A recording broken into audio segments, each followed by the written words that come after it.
We had a really good night of games in the quarterfinals, and the semifinals, unfortunately, weren't as good, but that's what happens when you have your top two teams come back from a bye, right? So, a little chalky here. We were chalky in the quarterfinals, too. So we've been chalk the whole way out so far. Top two seeds advance to the finals. We'll tell you who in a second.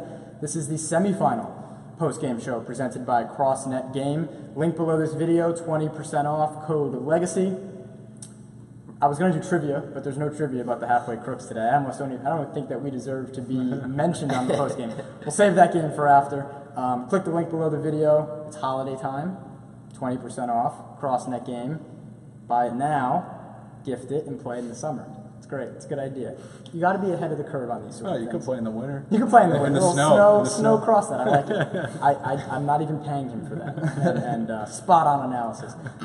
Let's get to the Alliance and the Werewolves, the game that just wrapped up, went as we expected, I think, where Werewolves were making it interesting for about a quarter, and I think that's a lot of teams are able to do that, and then unfortunately for them, the Alliance just keeps coming and coming, and too much to handle, but we can break that down quickly. I do want to preview the AllStar game, which is next week, and the finals, so we can kind of just go through this one if there's even that much to talk about. Yeah, I just thought the Werewolves did like a decent job of breaking the press, like better than they have in their first two matchups. But obviously, the Alliance started the Alliance, and they did their thing and they coasted early. Yeah, I thought they actually did a pretty good job, better than most teams at breaking that press.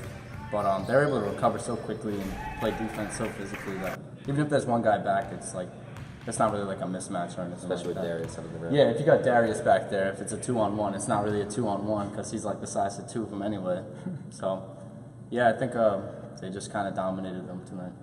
Yeah, and at first the Alliance came out a little slow, and at times it was looking like Werewolves would maybe keep it close, but I think the conditioning of the Alliance is just way too strong, and they're just they've got a lot of stamina. They can run around all game, and they caught up to the Werewolves in the end. Yeah, we'll be talking in that press. Teams know it's coming now, and it's still working the length, the anticipation. Yeah, spot on. Just how we thought that one was going to go with the Alliance. Boom Shakalaka, the 2 seed, advances past Halfway Crooks. Final score, I don't know if it was indicative of the first half, which is the tale of the season, right? You can write a whole chapter on the lackluster first half play of the Halfway Crooks, but Boom Shakalaka advances. It will be Boom and the Alliance in the finals on Wednesday the 13th at 8 o'clock, AllStar game right before it. Let's give some analysis about Halfway Crooks and Boom Shakalaka. Boom, 5 guys?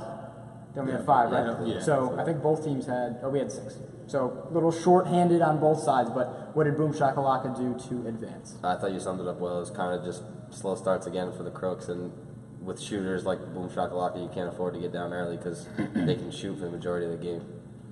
Yeah, I agree. I don't think it was so much as like what they did. I think it was more just you guys couldn't hit anything tonight.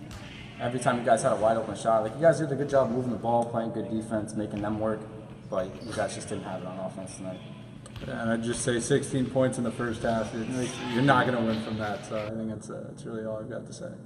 I really agree with that. I think compared to how we came out last time we played them in week 6 or 7, I would say, we got smoked in that one. That one wasn't even. They blew close. Yeah. This one was more of us not making shots, I think. I think that's really fair. I didn't hit a shot all night, so that's always good. And, I thought the second half was more what could have been if we were hitting shots, because we did hit some shots in the second half. And we're never able to come all the way back, like you guys mentioned. Tough to do. Yeah, you guys had a nice run coming out of the second half. I think you guys went on like an 8-0 run. And then somebody hit a 3, and it just kind of like silenced it. Jeremy D'Amico was hitting 3s. Yeah, you expect Kamara. Lucas is a good shooter. Mark can shoot it, and I think that is really the big shooters for them. When Ryan Ronsley hits one, they're like, we want you to take that, right? When Jeremy's hit multiple 3s, and I think multiple in the second half, when we're trying to make that run, we play good defense. At some point you leave someone open. It happens, and it's him, and he's hitting it. You're like the backbreaker 3s that everyone talks about. Well, not even that. He hit a contested 3 too. Okay, there you go. It was on this side. Someone got up there, but he just shot it right over his head. Yeah, I just think it's tough, for you guys defensively, when the bigs can stretch the floor because you don't have that person under the rim to protect the paint. So you're relying more on individual defense rather than helping as much. Right. And to put a bow on it, we're giving them those threes. And when they're hitting them, it's like, wave the Nothing flag, we can we're do. out. Yeah, you can live with that. Right, you know? right. Not when you lose. Yeah, you can live with it when they're missing, right? Or when they make one. So we're going to have the top-seeded Alliance, undefeated, coming in against the second-seeded Boom Shakalaka in the finals again Wednesday the 13th at 8 o'clock right here at Wakefield Hills. I want to go this way. We'll go Greg first. Little preview of that game, what you expect from that game. We already know, I don't believe either D'Amico is going to be here, and I also don't believe Ryan Rongs is going to be here. So it's going to be a smaller team, and I was talking with Boom after. It's a very similar lineup they're going to have to the team that they played when they lost to the Werewolves. If you remember that the Werewolves did beat them, and that was when they didn't have a lot of their big guys. So as much as I think we all are expecting a good game, even they know it's going to be tough. I mean, they're capable of hitting shots, but what are they going to have to do in that one to pull off the upset? Yeah, if they have no bigs, I think it's going to be tough. They'll definitely have to win the rebounding battle and have to defend the paint, but the press is going to catch up. I mean, they'll have 3 players that aren't there, so they'll end up playing with the 5-6 man rotation at most, so I think it's going to get them tired out. Yeah, like you said, they have to win that rebounding battle. I think the 3 guys that aren't going to be there are like most of their rebounding, so everyone's going to just have to step up a little bit, make the extra play, box out an extra guy. And I think all their shooters are going to really have to be on, because the Alliance can put up points in such a hurry, and if you're not going to be able to body them down low and get stops, like you're going to have to hit that many more threes coming down the other end. Yeah, they're going to have to try and find a way to contain Darius down low too. Yeah, that's one key. Hitting threes may be an equalizer of sorts for Boom Shakalaka, and they should have the ball handling since they are going small, where maybe the press won't be as big of a factor. Maybe if it is, that's even worse. Yeah, right. Yeah, Lucas Martin's going to have a really good game. Right, right. Let's preview these All-Star teams again. This will be on Wednesday, next Wednesday, 13th, 7 o'clock. We have Team Heston and Team O'Donnell. I'm going to read these off. There's a couple changes. I think we're going to put, so let's do this. So, Brian Heston, Matt Camara, Boom Shakalaka, Cody Crawford, Gino Forti, Jared Hansen, and someone to be named later. So we got the 5 of them on Team Heston. Team O'Donnell, Brendan O'Donnell, Brett Cody, it's going to be Mark Belleville, Boom Shakalaka, Vic Kashu Jr., Dylan Lincoln, and Lucas Martin on Team O'Donnell. Okay, so I know that those names may not mean too much to you guys, but that was more for us. Now let's preview that All-Star game.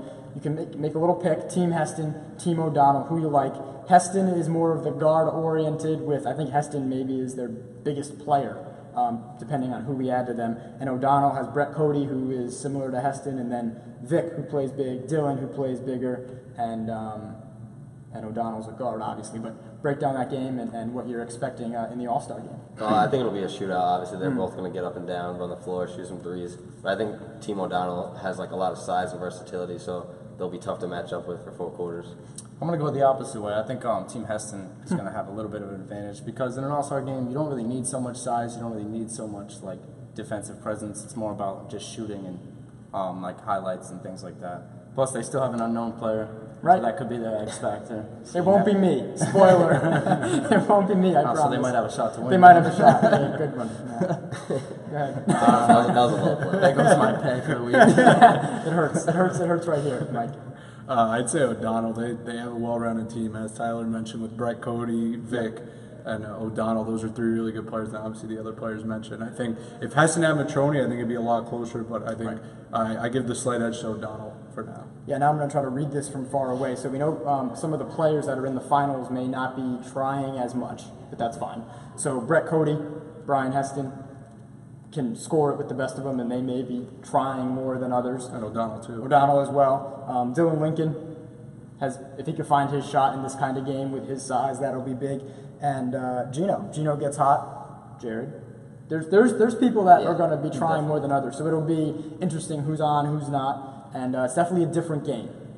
It's going to be interesting to see, too, though, because even though these guys say they're not going to try, once they see everybody else trying, the competitive juices might kick in, and they might all lock in and turn into a good game. The cool thing is, from doing this in the past, it's exactly what you expect the first 3 quarters, and then I just hope it kind of stays close in the 4th, because then it does get interesting, and it is a lot of fun, and that's when people do try, even if they claim they aren't, because everybody wants to win, and that's in a close All-Star game in the 4th. You can kind of tell, it's like a look.